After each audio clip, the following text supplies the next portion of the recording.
A very pleasant good morning, dear students.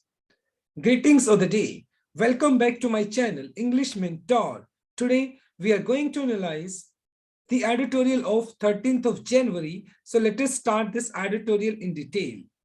The title of this editorial is Talking to Russia. Russia से बातचीत करना। और ये जो बातचीत हुई है वो अमेरिका और रशिया के बीच में हुई है ऑन पुतिन एंड नाटो। तो पुतिन जो है वो रशिया के प्रेसिडेंट हैं एंड नाटो हो गया नॉर्थ अटलांटिक ट्रीटी ऑर्गेनाइजेशन। ये एक 30 देशों का एक अलायंस है, एक गठबंधन है। तो उसके बाद उसको जो नाटो है उसका जो इन्फ्लुएंस है यूरोप के अंदर लगातार बढ़ता जा रहा है, जिसको ध्यान में रखते हुए जो कि पुतिन जो कि रशिया के प्रेसिडेंट है वो उसको लेकर काफी इनसिक्योर दिखाई पड़ते हैं, जिसकी वजह से पुतिन ने हमेशा से नाटो को अपोज किया है। तो इसी बात की वजह से कहीं ना कहीं अमेरिका और रशिया के बीच में एक कोल्ड वॉर की एक स्थिति पैदा हो गई है। एक शीत जिसको आप बोल सकते कोल्ड वॉर, एक शीत युद्ध जैसा एक माहौल बन गया है अमेरिका और रशिया के बीच में। कन्फ्लिक्ट जैसी स्थिति बन चुकी है दोनों देशों के बीच में। तो इसी बात को हम इस एडिटोरियल में डिस्कस करने वाले हैं। So let us start this editorial in detail. NATO, North Atlantic Treaty Organisation, जो कि 30 पर्टिकुलर कंट्रीज का एक अलायंस है, एक गठबंधन है, एक ऑर्गेनाइजेशन कह सकते हो। नीड्स टू वार्न, और उनको क्या करने की जरूरत है, उनको चेताने की जरूरत है, चेतावनी देने की जरूरत है पुतिन को, जो कि रशिया के प्रेसिडेंट है, क्योंकि पुतिन हमेशा से नाटो के अगेंस्ट रहते हैं और बहुत ज्यादा अग्रेसिव दिखाई पड़ते हैं। क्योंकि नाटो ने क्या किया है, अपना जो यूरोप का जो पूरा एक ऐसा एरिया है जहां पर नाटो ने अपना पूरा इन्फ्लुएंस प्रभाव वहां पर जमा लिया है। और इस बात को देखते हुए रशिया कहीं ना कहीं थोड़ा क्या दिखाई पड़ता है, अग्रेसिव दिखाई पड़ता है कि उसको रोकने के लिए, क्योंकि कहीं ना कहीं रशिया इनसिक्योर है जब नाटो अपने एरिया को स्प्रेड कर रहा है against any European miss adventure and also काम हिज नर्व्स। अगर इन केस मान लो पुतिन जो कि इनसिक्योर दिखाई पड़ता है कि नाटो का जो इन्फ्लुएंस है वो लगातार यूरोपियन कंट्रीज के अंदर बढ़ता जा रहा है, और इन केस पुतिन ने अगर किसी भी तरह का मिस एडवेंचर किया, मिस एडवेंचर का मतलब वो एक तरीके से मिशब दुसाहस जिसको बोल सकते, कोई भी ऐसी मिस्टेक की यूरोपियन कंट्रीज के साथ, तो डेफिनेटली सी बात है तो उनके लिए अच्छा नहीं होने वाला है। तो ये कहीं ना कहीं पुतिन को चेतावनी देने की बात कही गई है। At the same time Putin को अपनी जो नर्व्स हैं, जो अपनी नसें हैं उनको क्या करने की जरूरत है, उसको शांत करने की जरूरत है। तो नर्व्स दी काम का मतलब यहाँ देखो, काम दी नर्व्स का मतलब हो गया एक तरीके से अपने गुस्से को शांत करना, और कोई भी गुस्से में आकर ऐसा कदम ना उठाना जिससे कि उसको फ्यूचर में कहीं उसका खामियाजा ना मतलब क्या करना पड़े, उसको देना पड़े, उसका फेस करना पड़े। तो ये कहीं ना कहीं रशिया के लिए एक तरीके से चेतावनी है। The Geneva talks, Geneva Switzerland की कैपिटल है। Talks between the United states and Russia were not surprisingly inconclusive का मतलब होता है विदाउट एनी डिसीजन। तो फिलहाल जिनेवा जो कि स्विट्जरलैंड की कैपिटल है, वहां पे यूनाइटेड स्टेट्स अमेरिका और रशिया के बीच में क्या हुई थी, एक बातचीत हुई थी, और उस बातचीत के अंदर किसी भी तरह का सरप्राइजिंगली मतलब आश्चर्यचकित तौर पर इनकंक्लूसिव मतलब, लेकिन जो बातचीत हुई अमेरिका और रशिया के बीच में उसमें उसका कोई भी हल नहीं निकला, उसका कोई भी निर्णय नहीं निकला। इट वॉज प्रैक्टिकली इम्पॉसिबल, और ये खास तौर पर अगर देखा जाए स्वाभाविक तौर पर ये असंभव था for the former cold war rivals, क्योंकि अमेरिका और जो रशिया है वो पहले से भी अगर देखा जाए तो दोनों के बीच में एक शीत युद्ध वाला एक सिचुएशन बना हुआ था, एक कोल्ड वॉर की स्थिति बनी हुई थी दोनों के बीच में। राइवल्स का मतलब हो गया कॉम्पिटिटर, और हमेशा से ही रशिया और जो अमेरिका वो एक दूसरे के टफ कॉम्पिटिटर रहे हैं। और ये जो फिलहाल जो बातचीत हुई उस बातचीत के अंदर किसी भी मुद्दे का कोई हल नहीं निकला। टू आयरन आउट का मतलब होता है वैसे टू सॉल्व द डिफरेंसेस, और ये दोनों के बीच में ये डिफरेंसेस बने हुए हैं, मतभेद बने हुए हैं अमेरिका और रशिया के बीच में, उसका कोई समाधान नहीं निकला in the first round of talks eight A time, मतलब पहले दौर की जो बातचीत थी अमेरिका और रशिया के बीच में, वहां पर किसी भी तरह का कोई समाधान नहीं निकला। When tensions are running high in Europe, और जहां तक यूरोप की अगर बात की जाए तो यूरोप के अंदर टेंशंस लगातार बनी हुई है, क्योंकि जैसे जैसे नाटो ने अपना इन्फ्लुएंस वहां पर बढ़ाने की कोशिश की है, तो रशिया उस बात को लेकर इनसिक्योर रहा है, असुरक्षित रहा है, specially over Ukraine.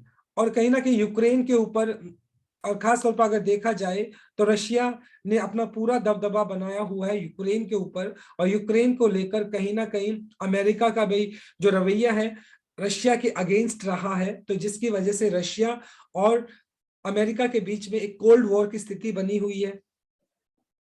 But the fact that हारी talks were held between the two powers, और मतलब ये जो जल्दबाजी में, हारिड का मतलब जल्दबाजी, और ये जल्दबाजी के बीच में ये दो पावरफुल कंट्रीज की अगर बात की जाए, जो वैश्विक शक्ति है रशिया और अमेरिका, उनके बीच में जो बातचीत हुई वो जल्दबाजी में बातचीत हुई, उसका कोई समाधान नहीं निकला। And they agree to continue the negotiation. Negotiation का मतलब एक तरीके से डिस्कशन कह सकते हो, to discuss both the NATO expansion and Russia troop mobilization is a welcome step। और फिलहाल अगर देखा जाए तो दोनों कंट्री इस बात के लिए थोड़ी अग्री की है, रशिया और अमेरिका, कि वो आगे जो नाटो है, नाटो का जो एक्सपेंशन है, जो कि उसका बढ़ावा है, लगातार ये बढ़ती जा रही है, तो इसके एक्सपेंशन को लेकर बात करेंगे। At the same time Russia ने अपनी जो ट्रूप है, मतलब जो सेना की जो टुकड़ी है, उसका मोबिलाइज किया हुआ है। मोबिलाइज का मतलब एक्ट ऑफ मार्शलिंग, मतलब इकट्ठा करना। और कहीं ना कहीं रशिया ने जो अपनी ट्रूप है, अपनी जो सैन्य शक्ति है, उसको भी क्या किया, बढ़ाया हुआ है। यूक्रेन के आसपास अगर देखा जाए तो वहां पर 1 लाख के करीब सैनिक वहां पर उसने स्टेशन किए हुए, डिप्लॉय किए हुए हैं। और at the same time in दोनों बातों को लेकर, तो इन दोनों बातों को लेकर रशिया और अमेरिका के बीच में एक तरीके से एक बातचीत हुई है, और दोनों इस मुद्दे पे बात करना चाहेंगे। अमेरिका चाहता है कि यूक्रेन से रशिया अपने सैन्य शक्ति को पीछे हटा ले। At the same time Russia America से ये चाहता है कि जो नाटो नाटो का जो इन्फ्लुएंस है वो बढ़ता जा रहा है यूरोपियन कंट्रीज के ऊपर, तो कहीं ना कहीं उसके एक्सपेंशन को रोका जाए। तो दोनों कंट्रीज के बीच में इस बात को लेकर कहीं हद तक एक सहमति हुई है, वो इस मुद्दे पर बात करने वाले हैं। The US was actually forced to come to the table by President Vladimir Putin, जो कि प्रेसिडेंट है रशिया के। तो कहीं ना कहीं यूएस अमेरिका को यानी फोर्स किया गया था, उसको कंपेल किया गया था कि वो एक टेबल पर आए, यानी एक बातचीत के लिए एक टेबल पर आए। तो उनको फोर्स किया गया था, किसके द्वारा, जो पुतिन है, जो कि रशिया के प्रेसिडेंट है, उन्होंने फोर्स किया था अमेरिका को बातचीत करने के लिए। हु हैज अमास्ड का मतलब इकट्ठा कर लेना, about 1 lakh troops along Russia's border with Ukraine. और यूक्रेन और रशिया का जो बॉर्डर शेयर होता है, तो वहां पर रशिया ने अपनी सैन्य शक्ति को बढ़ाया हुआ है। वहां पे 1 लाख के करीब जो सैनिक है उसको डिप्लॉय किया हुआ है। द क्रेमलिन क्रेमलिन क्या है, देखो क्रेमलिन एक रशिया का ही एक पार्ट है, in the heart of the city, मतलब रशिया के बिल्कुल सेंटर ऑफ द सिटी कह सकते हो, रशिया के बीच में है। Has also issued a host of demands. Host of demands का मतलब लॉट्स ऑफ डिमांड। और कहीं ना कहीं जो क्रीमिलीन है, तो उसने भी बहुत सारी डिमांड्स रखी है वेस्ट के साथ। वेस्ट यहाँ पर एक तरीके से वेस्टर्न कंट्रीज के लिए यूज किया गया है। दैट सॉर्ट का डिमांड करना to stop NATO further expansion into eastern Europe and roll back to the alliance military presence into 1999 level. और कहीं ना कहीं जो क्रेमलिन है, तो उसने भी क्या किया, बहुत सारी डिमांड्स की है वेस्ट से, खासतौर पर अमेरिका की बात की जाए, और इस बात को सॉर्ट किया, डिमांड की है कि नाटो का जो एक्सपेंशन है वो लगातार बढ़ता जा रहा है, उस एक्सपेंशन को ईस्टर्न यूरोप की तरफ रोका जाए।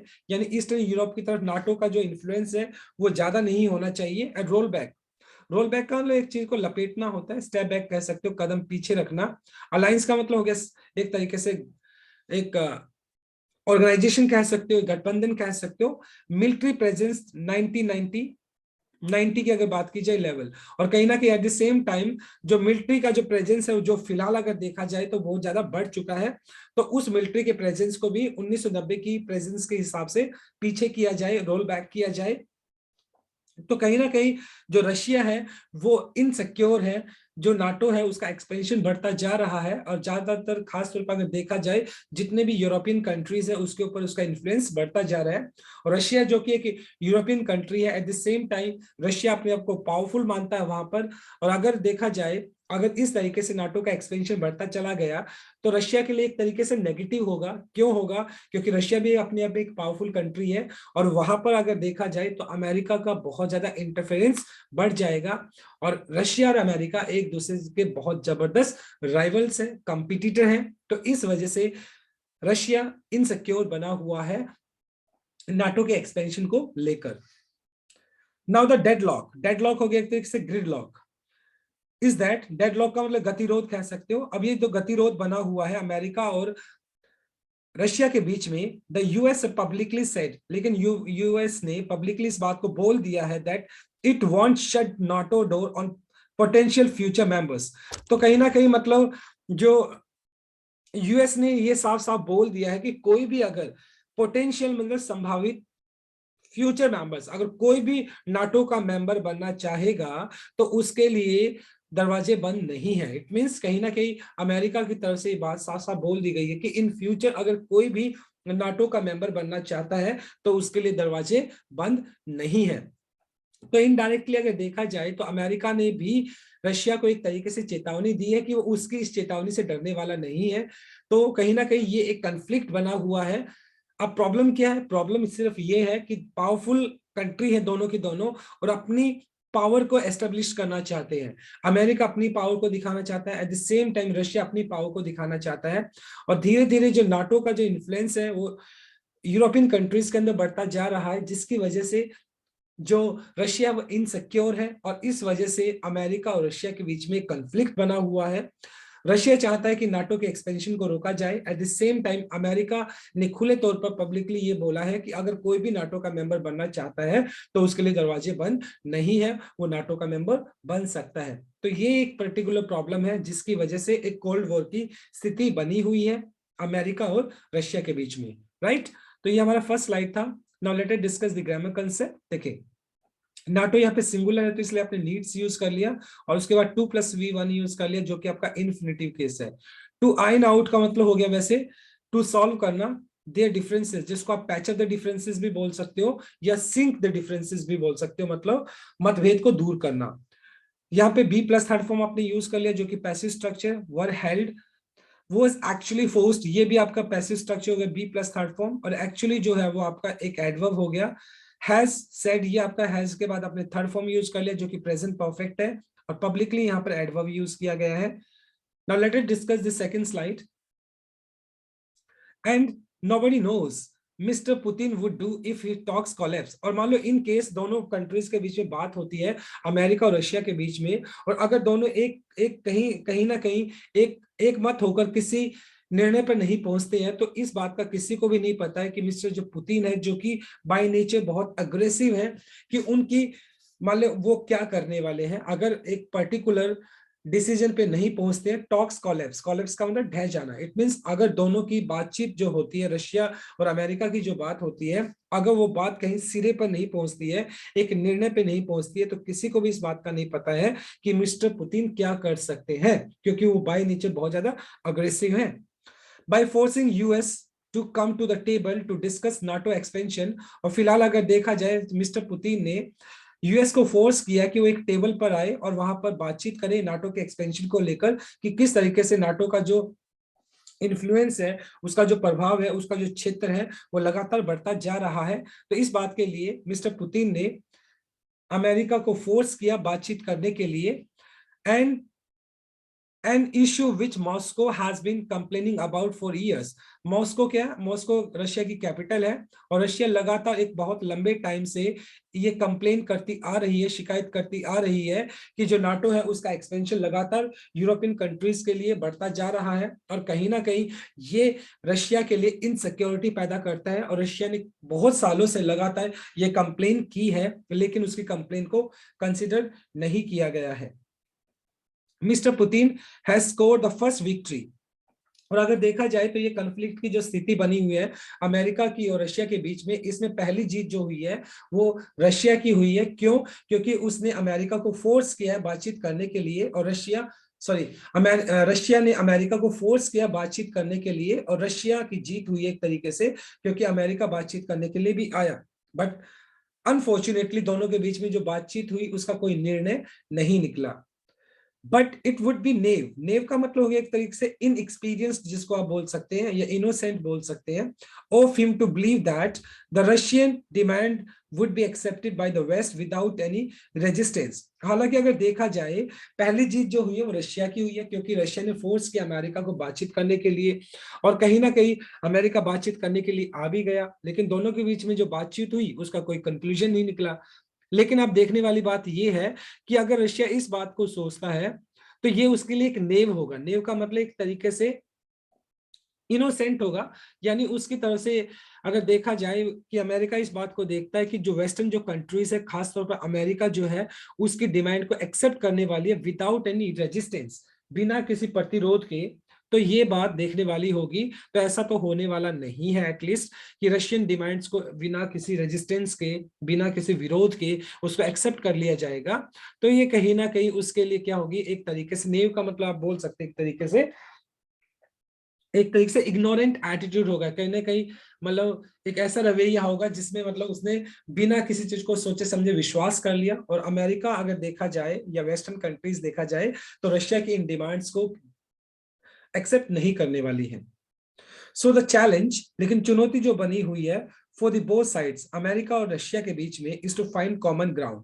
प्रॉब्लम यह है कि दोनों के बीच में एक चैलेंज बना हुआ है, क्योंकि दोनों ही पावरफुल कंट्री है और दोनों ही अपनी पावर को एस्टेब्लिश करना चाहती है, लेकिन उन दोनों के लिए कॉमन ग्राउंड नहीं है, यानी एक ऐसा एक प्लेटफॉर्म नहीं है जहां पर आकर वो इस मुद्दे को एक सोल्यूशन कर सके, उसका समाधान निकाल सके। ऐसा एक पर्टिकुलर मंच नहीं है दोनों के लिए। द सोर्स ऑफ रशिया स्टाउंच, स्टाउंच का मतलब हो एक तरीके से स्ट्रिंजेंट, स्ट्रिंजेंट का मतलब होता है कठोर। Opposition to NATO is its deep insecurity. As I told you, Russia जो लगातार नाटो को अपोज कर रहा है, उसके पीछे जो कट्टर अपोजिशन की अगर बात की जाए, विरोध की बात की जाए, तो उसकी डीप इनसिक्योरिटी है।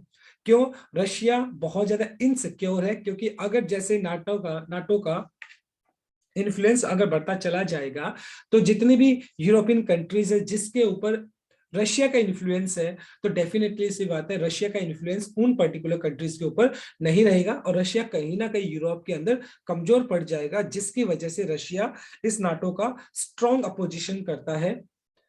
आफ्टर द डिसइंटीग्रेशन, डिसइंटीग्रेशन का मतलब होता है डिवाइड हो जाना, बढ़ जाना, यानी जब रशिया था, सोवियत संघ की अगर बात की जाए, सोवियत यूनियन की बात की जाए, तो रशिया एक यूनियन हुआ करता था, बहुत सारी कंट्रीज इसके अंदर आती थी। तो इसके बाद रशिया को क्या हो गया, डिसइंटीग्रेट हो गया, उसके टुकड़े हो गए।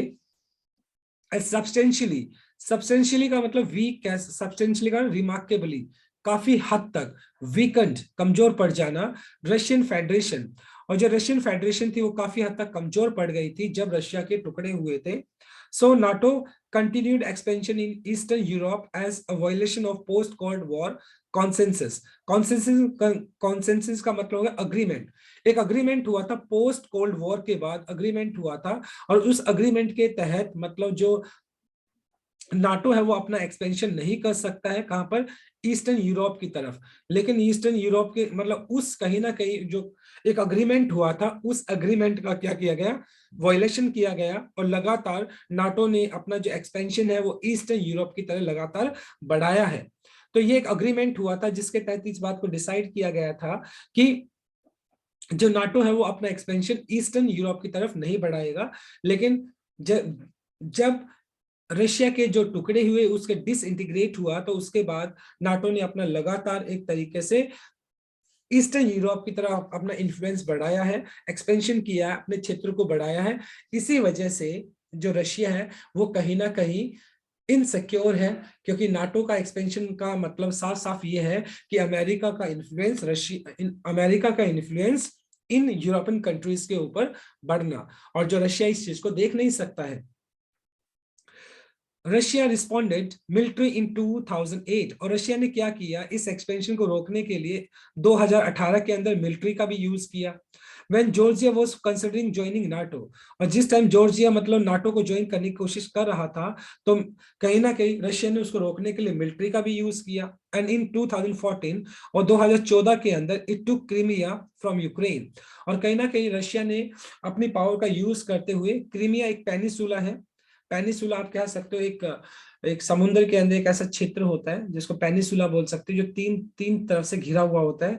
तो कहीं ना कहीं जो क्रीमिया है वो एक पेनिसुला है, जो कि हालांकि उस पर देखा जाए तो यूक्रेन का उसके ऊपर हक था, लेकिन रशिया ने अपनी पावर का यूज करते हुए इस क्रीमिया को अपने अंडर ले लिया। After the pro Russian regime, regime का मतलब शासन हो गया इन कीव, कीव यूक्रेन की कैपिटल है, वो टॉपल, टॉपल का मतलब टम्बल्ड, ढह जाना, बाय प्रोटेस्ट।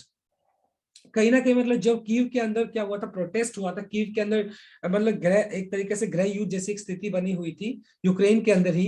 तो उस टाइम रशिया ने फायदा उठाते हुए, रशिया ने फायदा उठाते हुए क्रीमिया को अपने अंडर कर लिया था, क्रीमिया को टेक ओवर कर लिया था, अपना राज्य, अपना शासन उसके ऊपर जमा लिया था।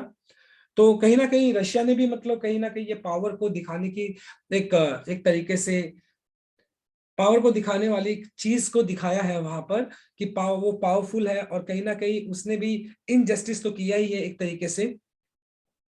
On the other side, the West sees Russia is an aggressive, abrasive, and destabilizing giant that breathes down the neck of the Europe. और कहीं ना कहीं मतलब देखो conflict, as I told you, अब देखो कंफ्लिक्ट क्या है, कि अमेरिका कहीं ना कहीं वेस्ट की अगर बात की जाए, वेस्ट मतलब वेस्टर्न कंट्रीज की बात की जा रही है, खासतौर पर अमेरिका की बात की जाए, तो दोनों के अगर देखो दोनों का एक पॉइंट ऑफ व्यू की बात की जाती है, तो रशिया ये सोचता है कि अमेरिका अपना इन्फ्लुएंस बढ़ा रहा है यूरोपियन कंट्रीज के ऊपर, लेकिन at the same time America को ऐसा लगता है, यानी वेस्टर्न कंट्रीज को ऐसा लगता है, खासतौर पर अमेरिका को ऐसा लगता है कि जो रशिया वो बहुत ज्यादा अग्रेसिव है, आक्रामक है, अब्रेसिव है, अब्रेसिव का मतलब शार्पली डिसएग्रीबल, मतलब जो अग्री नहीं करता है किसी चीज को लेकर, एंड डिस्टेबलाइजिंग, मेक अनस्टेबल, अस्थिर करना, यानी कहीं ना कहीं वो कोशिश करता है, एक जाइंट मतलब एक बहुत बड़ा राक्षस, किसके लिए, रशिया के लिए यूज किया गया है, कि रशिया बहुत ज्यादा आक्रामक और कभी ना एग्री होने वाला, और एक बहुत ही ज्यादा अनस्टेबल, अस्थिर एक जाइंट है, that breathe down down the neck, breathe down the neck का मतलब हो गया फॉलो समबडी वेरी क्लोजली, मतलब जब आप किसी को बहुत क्लोजली फॉलो करते हैं, तो कहीं ना कहीं अमेरिका को ऐसा लगता है, वेस्टर्न कंट्रीज को ऐसा लगता है कि यूरोप को मतलब कहीं ना कहीं बहुत ज्यादा इन्फ्लेक्ट, बहुत ज्यादा रशिया बहुत ज्यादा क्या करता है, उसको एक्सप्लॉइट करता है, रशिया बहुत ज्यादा यूरोप को नुकसान पहुंचाता है, और यूरोप के ऊपर अपना इन्फ्लुएंस को जमाना चाहता है रशिया। तो इस वजह से हमेशा जो वेस्टर्न कंट्रीज है वो रशिया को इस तरीके से मानती है कि वो बहुत ज्यादा अग्रेसिव है, एक डिस्टेबलाइजिंग जाइंट है, और इस वजह से कहीं ना कहीं कंफ्लिक्ट ये है कि अमेरिका सोचता है कि रशिया बहुत ज्यादा अपने आप को डोमिनेंट दिखाना चाहती है, कहां पर, यूरोपियन कंट्रीज के अंदर, और at the same time Russia को लगता है कि नाटो का एक्सपेंशन साफ साफ इस बात को दिखाता है कि अमेरिका अपने इन्फ्लुएंस दिखाना चाहता है यूरोपियन कंट्रीज के ऊपर, और अगर in case in European countries के ऊपर इन्फ्लुएंस अमेरिका का हो जाता है, तो कहीं ना कहीं रशिया कमजोर पड़ जाएगा यूरोप के अंदर। तो ये पावर का ही खेल है, दोनों ही कंट्रीज अपने आप को पावरफुल दिखाने की कोशिश कर रही हैं।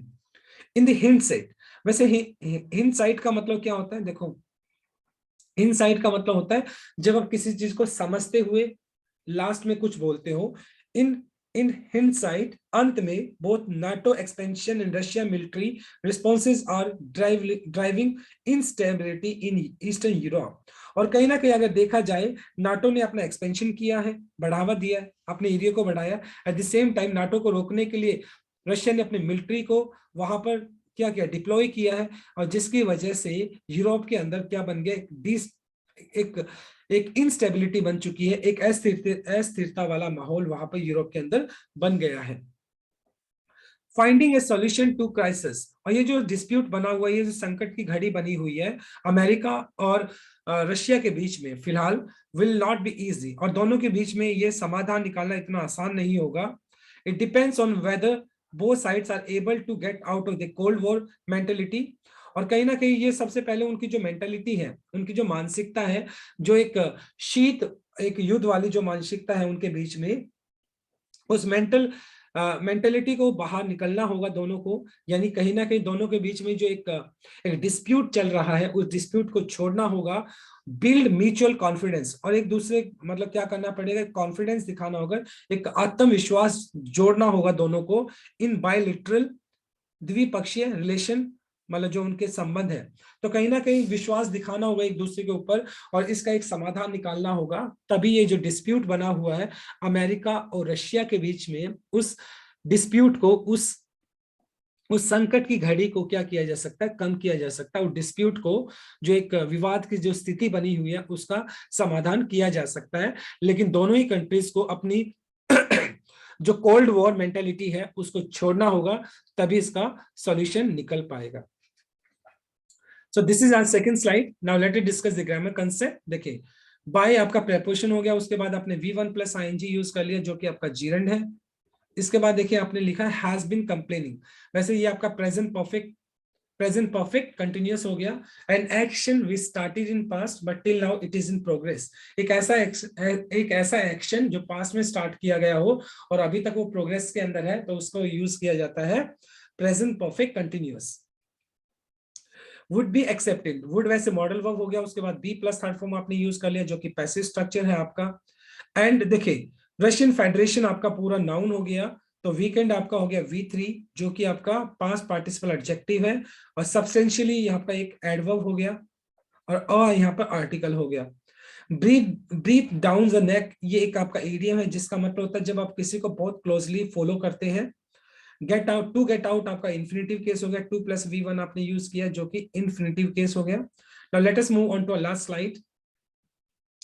For all the practical response purposes, और मैं जितने भी संभावित अगर देखा जाए पर्पसेस है, मतलब चाहे वो अमेरिका का हो चाहे वो रशिया का हो, जो भी पर्पस है, Ukraine and Russia, so Ukraine and Georgia both face with the separatist conflict. और जहां तक अगर बात की जाए यूक्रेन की और जॉर्जिया की, उनके अंदर ही मतलब एक सेपरेटिस्ट का मतलब हो गया अलगाववादी, कन्फ्लिक्ट का मतलब एक डिस्प्यूट हो गया। तो कहीं ना कहीं यूक्रेन और जॉर्जिया के अंदर घरेलू ही एक तरीके से क्या है, एक अलगाववादी एक स्थिति बनी हुई है, यानी अंदर ही कलह है उनके इन पर्टिकुलर कंट्रीज के। यूक्रेन की बात की जाए, जॉर्जिया की बात की जाए, तो वहां पर उनकी आंतरिक इंटरनल क्या है, एक सेपरेटिस्ट कन्फ्लिक्ट है वहां पर। अलगाववादी वाला जो एक अलगाववादी जो लोग हैं उनका कन्फ्लिक्ट बना हुआ है वहां पर।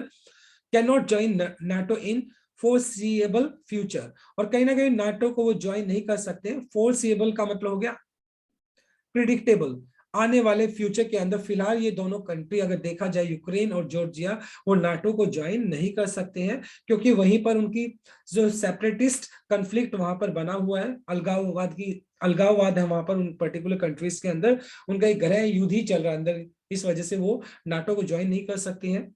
NATO could see this reality as policy promise to calm Russian nerves, और नाटो को भी ये चीज देखना चाहिए कि कुछ ऐसा किया जाए जिससे कि जो रशिया है, जो अभी बहुत ज्यादा रशिया अपने आपको अग्रेसिव दिखा रहा है, तो कुछ ऐसी पॉलिसी को लेकर आए जिससे कि रशिया को भी क्या किया जा सके, काम किया जा सके, शांत किया जा सके। Mister Putin on the other hand, और कहीं ना कहीं मिस्टर पुतिन को भी इस बात को देखना होगा, is also in tough spot, क्योंकि वो भी एक मुश्किल स्थिति के अंदर है। Russia is still battling with the economic cost of his Crimea annexation. Annexation का मतलब होता है इन कॉपरेशन बाय ज्वाइनिंग और यूनाइटिंग, किसी पर्टिकुलर कंट्रीज को शामिल कर लेना, फोर्सफुली अपने आप में मिला लेना। तो उसने जो क्रीमिया को अपने अंदर मिला लिया है, उसके बाद क्रीमिया के जो इकोनॉमिक कॉस्ट होगी उसको बेयर करना, उसको उसको टॉलरेट करना, उसका भुगतान, उसको कहीं ना कहीं उन खर्चों को पूरा करना रशिया के लिए भी काफी मुश्किल है, क्योंकि एक पर्टिकुलर कंट्री को अपने एक पर्टिकुलर एरिया को अपने अंदर शामिल करना, टेक ओवर करके कब्जा कर लेना उसके ऊपर, और उसके बाद उसके ऊपर जो खर्चा आएगा, उसके ऊपर जो मतलब कहीं ना कहीं एक्सपेंडिचर होगा, एक्सपेंसिव होंगे, तो उन सारे एक्सपेंसिव को क्या करना, एक्सपेंडिचर को बेयर करना, टॉलरेट करना, तो ये अपने आप में कहीं ना कहीं रशिया के लिए भी बहुत ज्यादा कॉस्टली होने वाला है। रशिया भी अपने आप को एक बहुत ही डिफिकल्ट सिचुएशन में पाता है, which has left wide चैजम, चैजम का मतलब होता है खाई या घाटी कह सकते हो। In Russia ties with Europe, और इसी प्रॉब्लम की वजह से यूरोप की अगर बात की जाए, जो रशिया क्या चाहता है, रशिया चाहता है यूरोप के साथ, यूरोपियन जो कंट्रीज है उनके साथ जो टाई करना चाहता है, वो इसी वजह से यूरोपियन कंट्रीज का रशिया के साथ टाई नहीं है। यानी कहीं ना कहीं वो एक कंफ्लिक्ट की स्थिति बनी हुई है, क्योंकि रशिया भी अपना एक जो इन्फ्लुएंस है वो यूरोपियन कंट्रीज के ऊपर छोड़ना चाहता है, जिसकी वजह से यूरोपियन कंट्रीज रशिया के साथ अपना टाई अप नहीं करती है, और जो खाई है बीच में रशिया और यूरोपियन कंट्रीज के बीच में लगातार बढ़ती जा रही है। Further aggression on Ukraine might serve his political interest but could leave a deadly blow to any plan to bring Russia-Europe ties back on track. और कहीं ना कहीं अगर रशिया अपना पावर को दिखाते हुए, अपने अग्रेशन को दिखाते हुए यूक्रेन को अगर क्या करता है, यूक्रेन को अगर यूक्रेन के ऊपर अपना इन्फ्लुएंस जमाना चाहता है, यूक्रेन को यूक्रेन के ऊपर अटैक करता है, या यूक्रेन के ऊपर मतलब डिक्टेटरशिप दिखाना चाहता है अपनी, तो उस केस में उसको टैक्टिकल इंटरेस्ट तो मिल सकता है, यानी रणनीतिक तौर पर तो उसको फायदा हो सकता है, किसको, रशिया को। लेकिन इसका नुकसान क्या होगा, could leave a deadly blow, एक झटका लगेगा उसको, एक बहुत गहरा झटका लगेगा। क्या कि अगर मतलब इन केस हम सोचते हैं कि आने वाले टाइम में रशिया यूरोप के बीच में जो टाई है उसको अगर हम दोबारा ट्रैक पे ला सकते हैं, रशिया और जो यूरोप के बीच में जो एक बहुत बड़ा मतभेद हो चुका है, रशिया अपनी पॉलिसी की वजह से, अपनी ऐसी पॉलिसी जिसमें वो अपने आप को डोमिनेंट दिखाता है, और जो यूरोपियन कंट्रीज है उसके ऊपर अपना डोमिनेंस को एस्टेब्लिश करना चाहता है, जिसकी वजह से रशिया और यूरोपियन कंट्रीज के बीच में एक बहुत बड़ा गैप आ गया है। और इन केस अगर रशिया यूक्रेन के यूपर अपनी डोमिनेंस को दिखाना चाहेगा, तो इससे क्या होगा, वो पॉसिबिलिटी जिससे कि रशिया और जितनी भी पर्टिकुलर कंट्रीज है, यूरोपियन कंट्रीज है, उनके बीच में एक पॉसिबिलिटी बनी हुई है कि वो अपने टाइज को रिगेन कर सकते हैं। वो टाई भी कहीं ना कहीं वो टाई कहीं ना कहीं हो सकता है कि सिरे ना चढ़े, और उन दोनों रशिया और यूरोपियन कंट्रीज के बीच में वो टाई दोबारा से ना हो, इन केस अगर रशिया यूक्रेन को क्या करता है, डोमिनेट करने की कोशिश करता है। वॉर इज नोबडी इंटरेस्ट, और जो वॉर होता है, युद्ध जो होता है, वो किसी भी कंट्री के लिए, किसी के लिए भी फायदेमंद नहीं होता है। रशिया एंड वेस्ट, यानी वेस्ट मतलब वेस्टर्न कंट्रीज की अगर बात की जाए, should keep that in mind. और कहीं ना कहीं रशिया को, चाहे वो अमेरिका हो चाहे वेस्टर्न कंट्रीज हो, सभी को ये बात दिमाग में रखनी चाहिए when they sit down for the next round of talks. और जब रशिया और अमेरिका अगले टॉक के लिए, अगले वार्ता दौर के लिए अगर एक दूसरे के साथ बैठेंगे, तो उस टाइम इन चीजों को उनको सोचना चाहिए कि जो फिलहाल दोनों के बीच में एक कंफ्लिक्ट बना हुआ है, डिस्प्यूट बना हुआ है, उससे वॉर की स्थिति पैदा होती है, और वॉर से किसी को भी फायदा नहीं होने वाला है। तो इसका कोई ना कोई एक पीसफुल तरीके से इसका समाधान निकालना चाहिए, जिससे कि इस तरह के कंफ्लिक्ट को दूर किया जा सके, और जो वॉर की जो स्थिति बनी हुई है उसको भी क्या किया जा सके, उसको भी अवॉइड किया जा सके। तो फिलहाल देखा जाए तो ये कन्फ्लिक्ट जो बना हुआ है, वो कन्फ्लिक्ट बना हुआ है अपने आप को पावरफुल दिखाने का। अमेरिका अपने आप को पावरफुल करना चाहता है कहीं ना कहीं, और रशिया अपने आप को पावरफुल करना चाहता है। If I conclude the entire paragraph, तो यहाँ पर सिर्फ ये है कि अमेरिका, जो नाटो है, जो कि एक ऑर्गेनाइजेशन है 30 कंट्रीज की, और उसमें सबसे बड़ा इन्फ्लुएंस अमेरिका का है। और नाटो का जो इन्फ्लुएंस है, वो जितनी भी ईस्टर्न यूरोप कंट्रीज है वहां पर इन्फ्लुएंस बढ़ता जा रहा है, जिसकी वजह से रशिया इनसिक्योर फील करता है, क्योंकि अमेरिका का इन्फ्लुएंस वहां पर, तो रशिया के लिए कहीं ना कहीं ये रशिया को ये बात कहीं ना कहीं इनसिक्योर करती है, क्योंकि रशिया का वहां पर जो डोमिनेंस है वो कम हो जाएगा। At the same time Russia चाहता है कि नाटो का एक्सपेंशन है वो रोक दिया जाए, जिससे कि रशिया अपने आप को वहां पर अच्छे तरीके से एस्टेब्लिश कर सके और अपने डोमिनेंस को यूरोपियन कंट्रीज के ऊपर बना सके।